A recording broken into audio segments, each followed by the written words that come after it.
Good evening, everyone. Welcome to the Bunbury Theater. My name is Matt Orm. I'm artistic associate here. It's my privilege to welcome you to this evening's production of Heart to Heart. Before we get started, just a few things about Bunbury Theater. We're about ready to start our 25th season in Louisville, Kentucky. Our fourth season in this space, which was originally a basketball gym. In 1922, the University of Louisville played a game here, and they won. Want to tell you about an upcoming production here at the Bunbury Theater. It is sponsored by Hospice of Kentucky.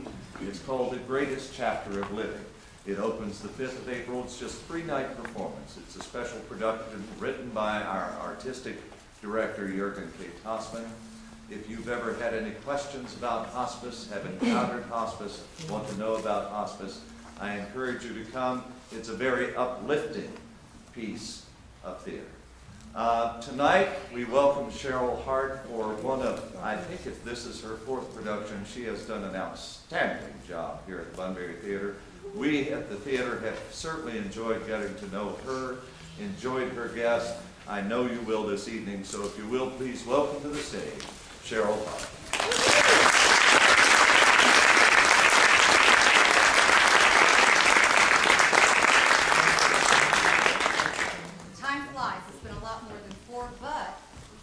So great to have all of you here tonight. Some of you may be wondering, what in the world is this? Do you love you? And I have to tell you really quickly where I even came up with this. My mom won't like this, but we were in New York for a marathon, and we were visiting a friend of mine who is a playwright there, and we asked her, don't you ever want to get married? She's single, and she said, no, not really, because I'm not really sure if I find somebody who loves me as much as I love myself. And my mother turned to me, she goes, well, I don't love myself. Do you love yourself? And I said, no, but I don't think that's a healthy thing. And so that got me thinking about this idea of loving yourself. And this is a pretty tough, I mean, we had a lot of fun last show, a lot of fun acts. This one's going to be a little more introspective, not quite as fun. But I can't do this by myself. And luckily, last show, those of you that were here, we're able to get to know Jennifer Blair, absolutely extraordinary, energetic life coach, and I want you to welcome, I've asked her to be my co-host tonight, so let's welcome Jennifer Blair.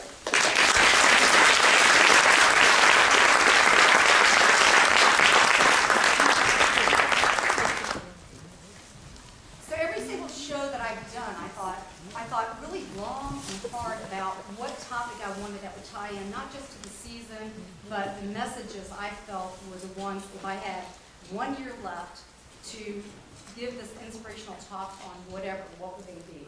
And that's how I narrowed it down. I thought the week after Valentine's Day, I mean, how many of you, Valentine's Day, maybe you were a little disappointed. You didn't go out for a really romantic dinner. You might not have gotten those flowers you were hoping you'd get. Maybe didn't get that romantic card. And more importantly, maybe you never ever heard anybody say, I love you.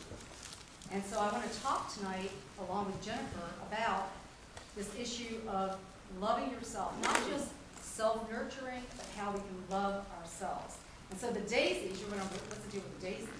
You know, when we were little, we'd go, he loves me, or she loves me, she loves me not, you know? I was thinking, instead of thinking that way, you can think about, do you love you? And so that's why I came up with that.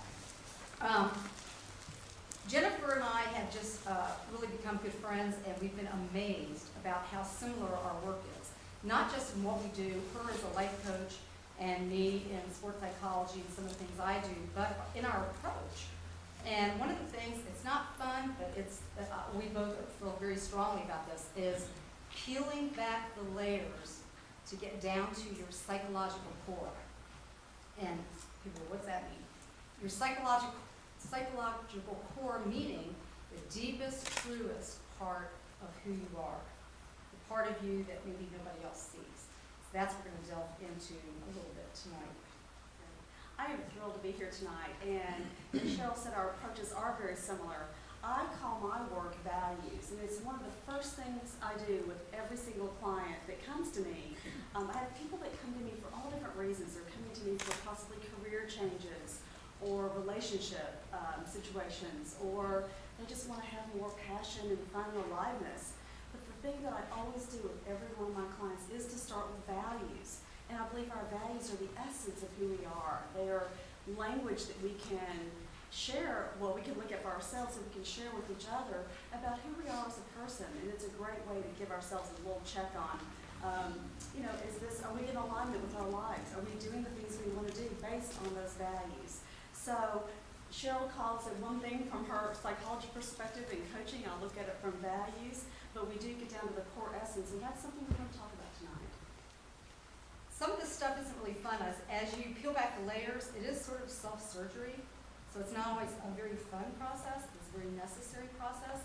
And when I work with clients, and Jennifer works with clients, I would tell you probably 90% of the time, whether it's an athlete coming to me for an issue or Jennifer and some of the clients that she works with, as you peel back the layers, it doesn't matter what the name of the issue is originally, it comes down to self-confidence, self-esteem.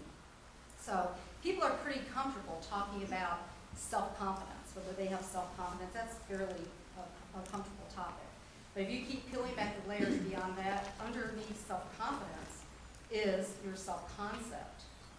And under self-concept is self-esteem. And we'll get to self-esteem, that even deeper layer in a minute. But this idea of self-concept, thus the mirrors, is how do you see yourself? So much of this is perception, how you see yourself. And we're going to delve into that just a little bit here and start to peel back the layers. So, see yourself. Okay.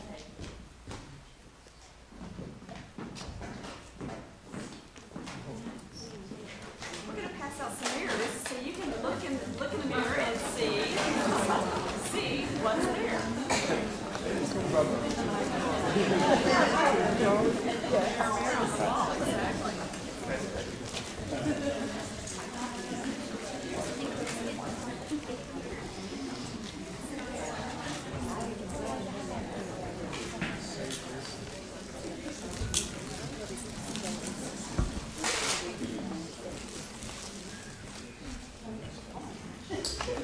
I don't break mirrors. It's a 7 years old, so hang on tight to those mirrors. Oh no.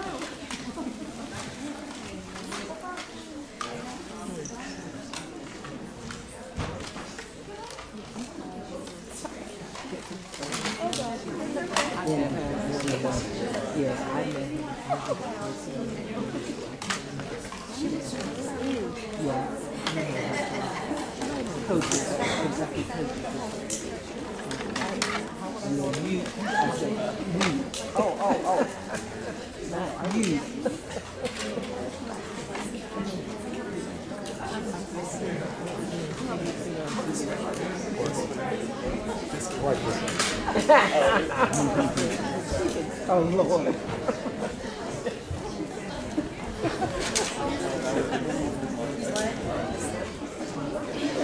Is it magnified? 5X? Yeah, that's why I put my glasses on. I can't see those rings.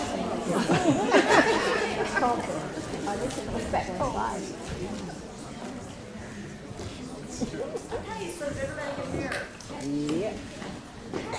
One of the things we talked about, Cheryl and I were developing this talk, is being able to look and see what's really there.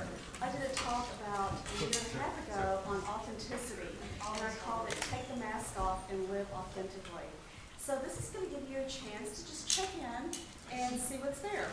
So we want you to look in the mirror, and as you're doing that, I'm going to throw some questions out there. These are some coaching questions. And just think about it. Now, I see some of you are turning the mirror away. Up there. Look in the mirror. Look in the mirror. So, just take a minute, look in the mirror, and what do you see? Who are you looking at? Wait till you back up. Not just go check the lipstick and all those fun things. So, what